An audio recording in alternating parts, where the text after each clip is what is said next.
What's up, coworkers, family, and friends? My name is Jalen White, and this is day 7 on My Black Job. Well, hello. I am finally back in the office. I know I haven't been here for a little over a week now, but I had my reasons. But I'm back now. And today, coworkers, we're going to be talking about me turning 29. And I'm giving a bit of a reflection on that and setting new intentions for my last year of my 20s. But before we get into that, let's catch up. Now, I don't know what you guys are watching right now. I would love to know. I just finished binge watching Ryan Murphy's new series on Netflix, The Monster Story. The story between the Menendez brothers, Eric and Lyle. And this series follows their story before and after they brutally murder their parents and up to their 1996 conviction. I'm going to be honest. This show was good in the sense of, the acting in it all, of it all. Chloe, who played their mother Kitty, ripped that. The gentleman that played their father ate that up. And then the two gentlemen, these two new faces that we're introduced to, they made these brothers incredibly compelling. Some of the scenes are identical to some of the real court images and videos that came from their actual trial. What I thought was actually most interesting as a viewer watching this is about midway through this series, you really start empathizing with these brothers and you start believing that, they had good cause to ultimately murder their parents. You are almost convinced of the fact that their father was sexually abusing them and their mother was complicit in that. And that might actually be true, but at the end of the day, they did do this horrible thing. They literally purchase shotguns with some of the best ammunition. And while their parents were in their great family room watching TV, they even said that the parents dozed off, fell asleep, and they bust in and they blew them to smithereens. And then they went and purchased movie tickets, and then they pretended to the police that they don't know who could have done it. It could have been the mafia, and the way that they murdered their parents would have been consistent to the way a mafia would murder someone. And then they went and got a hotel, and they were spending crazy money hoping that they were going to land this inheritance. And the series by Ryan Murphy really raises the question, was it for money or did this abuse actually exist? Now, I do think that it had these weird scenes where it kind of did allude to this incestuous relationship that exists between the brothers, which was a story that came out from a reporter in the late 90s trying to give reason or explanation to why the brothers would have killed their parents, because the parents became aware of this sexual relationship between the two of them and was going to make it public, and they didn't want that to happen. Or now Ryan Murphy says that he doesn't believe that this sexual relationship existed, but he does believe that the brothers were abused. And so my question is why allude to it in these small little ways? And maybe that's just Hollywood. We like to romanticize everything. But I don't think that it was necessarily needed in this story. What's more concerning is that the Menendez brothers actually, Lyle released a statement by way of his wife saying that they had no involvement in this, and I'm paraphrasing, but this was an exploitation of their pain and trauma. And Ryan Murphy did respond and say he didn't feel a need to reach out or have any form of conversation with the Menendez brothers, which isn't unique for Ryan Murphy, because he was guilty of this with dealing with the victims of Jeffrey Dahmer and his telling of Dahmer.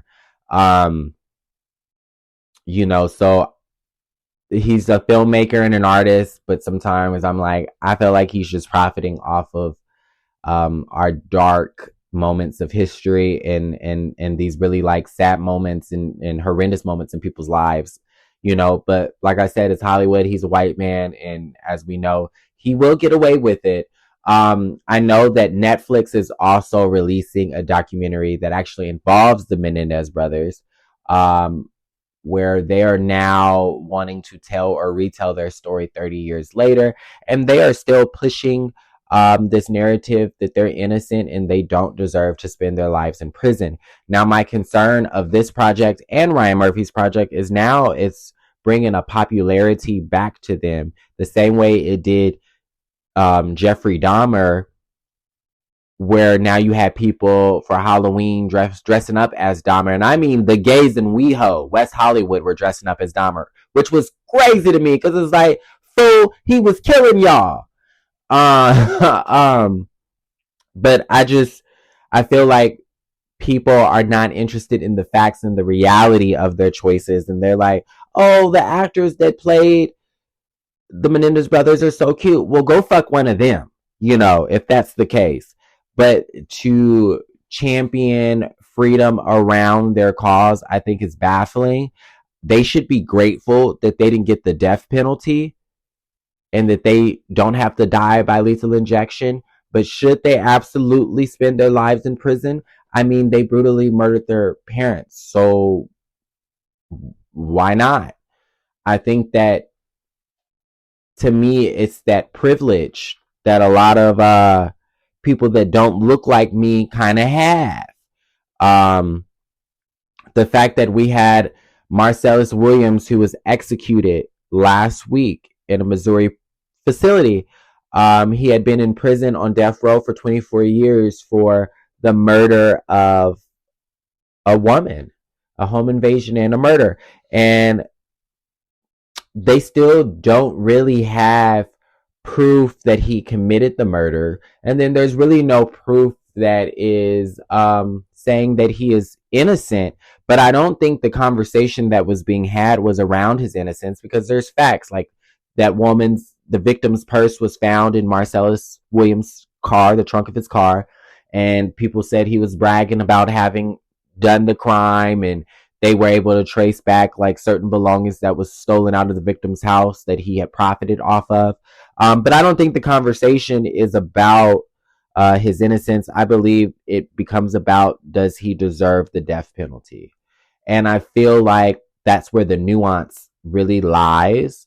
And I don't believe in the death penalty because I believe that people should have to suffer for their crimes and spend the rest of their life in prisons just thinking about it. And if they off themselves, well, then that was on them. That's just personally my stance.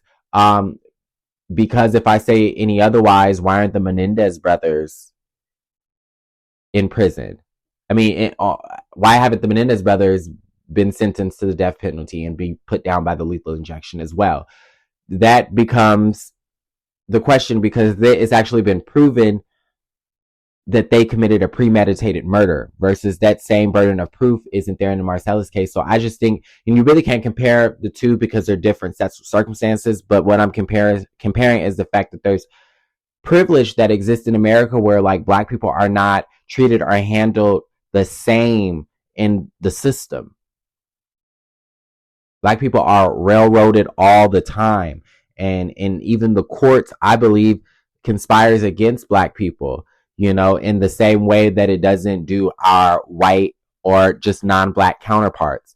And so I believe that Marcellus Williams did not have to die, but he could have spent the rest of his life in prison. And so for me, it's a slap in the face when you see folks like the Menendez brothers releasing information or content where they are calling for their freedom, and then they're getting so much support around that when we know that they actually did what they're in prison for.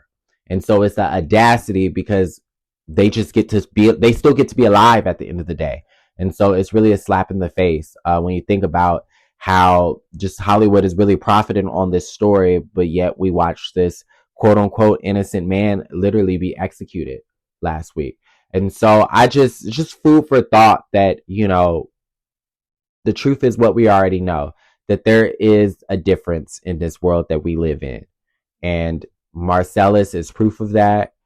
And I kind of regret now watching the Menendez brothers story, because now it was something that I enjoyed until the reality of Marcellus hit me. And like I said, they're not the same, but it's like, why do they get to still live and champion their innocence? And this man really wasn't even given a fair shot. So just food for thought. Also, we lost a couple of legends recently. We lost Maggie Smith at 89. And I'm always joking with people. I'm like, Maggie Smith, listen, Maggie Smith has been old all her goddamn life. But all jokes aside, she will be missed deeply. Her work will live on forever. I mean, Sister Act, First Wives Club, just two of my classics, my favorites that I can call off the top of my head, really. We lost John Amos today. James from Good Times. He was Kunta Kinte in Roots. I think he was Kunta Kinte, or what's his name? But he was in Roots, damn it. And I remember him in Players Club. I just watched Players Club the other day. John Amos was a legend and commanded the screen with force and pride, and really gave us a depiction of what a strong, hardworking Black man that had values and interest and care for his family really looked like. And so our prayers go out to both families. Oh, and we also want to send our condolences to Raven Simone, who lost her dad, Christopher B. Perman, today.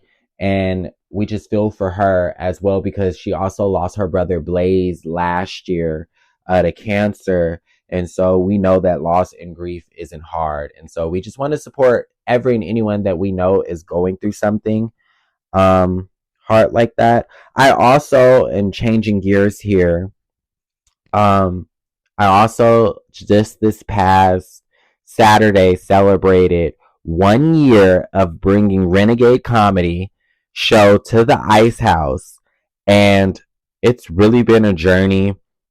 I've been following and behind my good sis Lynn's son, learning how to produce and watching her get her hands dirty and do all the dirty work, and then really working with her to put up the show. And I'm so humbled that I was with something from its inception to watching it become something that I'm really proud of. I know that she's really proud of. And comedy has its ebbs and flows, like performance wise. Like sometimes I kill it, sometimes I question myself, but knowing that the people who come to our shows and keep coming back, and the fact that they have such a good time and they feel included and it feels like a community of fun, that just makes me so proud. And just to be able to develop a relationship with the venue from the front of the house to the back of the house is something that I don't take lightly or for granted, really. It's not easy, and it's not something that comes easy. And so I'm just grateful to be able to continue the Renegade Comedy Show at the Ice House. We have 2 more for this year. Our next is Sunday, October the 13th. We are bringing a very funny all-female lineup.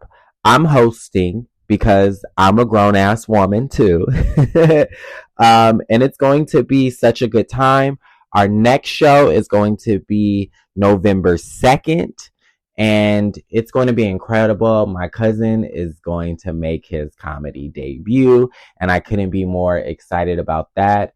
I'm trying to force him to let me really coach him and to get it down, because I want him to fly on his first time, but I'm so excited for him to just try something new and put himself out there in a way that he never has before. And I'm hoping that it pays off for him. And hopefully he doesn't embarrass me, because that was really important to me, that he doesn't embarrass the fuck out of me. But no, I think he's going to do great. He's going to do his 5 minutes. We're going to pack out that show, and that'll be our last show for the year. And then, I have some things that I am working on to finish out the year, and something I'm working on coming into next year, because I really want to be able to expand my creative working portfolio. And I want people to see that I have other skills to actually offer and to bring to the table. And so I'm excited for what is being cooked right now. And then, we're going to continue being at the Ice House in 2024. I mean, 2025. Wow, we're about to be at 2025. This sounds crazy to say. And yeah, I'm just so excited and stoked about next year as well. Um, Coworkers, well, I guess I can talk to you a little bit about what I came here to talk to you about. The fuck? Uh, uh, September 22nd, I turned 29 years old. I closed out Virgo season as the Supreme would be able to do. Some people try to say I'm on the Libra cusp. No, I am a fucking Virgo. It's the last day. I am the Supreme. I closed the door. Virgo season is no more. Um, and what a just a joyous birthday I had. It was very quiet. I spent it with my baby daddy. And I had such a just a good time. We went and seen that movie, Brandy's new movie, The Front Room, which was incredibly entertaining, by the way. Creepy, funny at moments. I think that it's not getting the love that it truthfully deserves. So you guys, if you can, go see Brandy in The Front Room. We have to support our Black Cinderella in everything that she fucking does. Okay. Um, but it was so good. Then I went and had Korean barbecue, and then we just hung out, and I had such a joyous time. And, a couple of days leading up to 29, I was having these really deep thoughts with myself, like, should I keep fucking up or should I get my life together? And honestly, the latter sounds boring, but no, I really started being like, I it's on me to create a life that I'm genuinely proud of. And in order to do so, I have to start getting real with myself. And through that realization and that reflection of really just getting real with myself and who I am, who I want to be, and what do I want, I started realizing that what it will take to actualize a lot of that is being present, with myself and for everything I'm engaging in, whether that's work, relationships, or just alone time. I feel as though, as somebody that struggles deeply with depression and anxiety, depression keeps you in the past and anxiety keeps you worried about the future. But if you can sit in that current moment and make decisions out of necessity for the moment, then there's a good chance that you're making some of the greatest decisions and some of the most circumstantial, consequential decisions. I mean, some of the most consequential decisions that are going to kind of lead you into exactly what you want. For me, I have always felt like I'm a fucking star, baby. And I know I am, but I'm okay with also not being the star at times, and playing background in an important way. And now I'm actualizing that, finding ways in which I can work creatively that doesn't require for me to be the star, but puts me in a position of making real fucking moves. And so now I'm getting really serious about those possibilities. And also, in being present with myself, is really dealing with myself, dealing with my own insecurities and body image and self-esteem and all those things, and being like, I'm not going to live another year of my life overly insecure. I'm not doing it no more. I am who I am. I look like how I look like. I talk how I talk. This is me, goddammit. And if you like it, keep tuning in. If you don't, kick fucking rocks. It's a matter of, choke on a rock, suck on a rock and choke on it. I don't give a fuck what you do. Like, I honestly don't. But it's really necessary for me to love myself in this last year of my 20s. And I really think that I've undervalued the necessity of loving myself. And that you can know that that's something that you need. I mean, because it's corny. Love yourself, love yourself. Self-care is the best care. And to that, I always be like, well, bitch, if you're lonely, just say that. But it's true. You know, RuPaul says it, and it's corny. If you don't love yourself, how the hell you gonna love somebody else? If I don't love myself enough, I can't get up and do the shit that I'm doing. I can't work on the things that I want to work on because I'm not bringing my full self to everything that I'm doing. I'm not bringing my full self to the relationship that I'm in if I'm not loving myself enough. And so for me, turning 29 is really, or 25, as I would like to say, is really me doing away with devices and ways of thinking and doing and being that is no longer serving me, because now it's time to be a fucking adult. And that is so not easy for me. I think that I'm mature and I think that I can be responsible. But as far as like adulting, relying on yourself, pulling your own bootstraps up, I mean, I love somebody that wants to help me with that. But I'm not going to always have that kind of support. So it's necessary for me to now be a specific type of support system to my own self. And so I hope for this last year of my 20s that I really step into who I am and who I want to be. So I'm no longer just aspiring, but I'm on track and I'm actually walking that path. And I really do feel like I think I've said this in a previous episode, that I really feel like I've been like slowly marinating for a while in like cooking and getting disciplined and learning, my crafts. And so I feel like this year is about taking life by the balls. And we know how much, okay, that's a low hanging fruit joke. Y'all know I love the balls. But just taking life by the balls and really getting everything out of it that I want, and this show is just the start. My Black Job, I hope, one day can grow into a larger platform where you guys are hearing more positive, educational, reaffirming voices being edified. And so, we're just 7 episodes in, just getting started, and I'm grateful for you guys rocking with me. This year of 29 for me also revealed that, my Black Jobs needs to be 3 times a week. I want to annoy the fuck out of you guys. I want to come on here 3 times a week, Tuesday, Wednesday, and Thursday, and tell you guys what I want you to know. And so in me really reflecting on turning 29 and setting intentions to be more present, to pour into myself, to do away with insecurity and old ways of thinking and ways of being, and really step into my whole self. What advice would you all give me during this last year of my 20s? What can I do to really prepare me for the rest of my adulthood, as well as still holding on to the positive sides of my youth? Because I want to be able to take my life seriously without also having to take myself too seriously. And so what advice to you old ass people out there, what advice would you beautiful people give me for my last year of my 20s and really making the most out of it?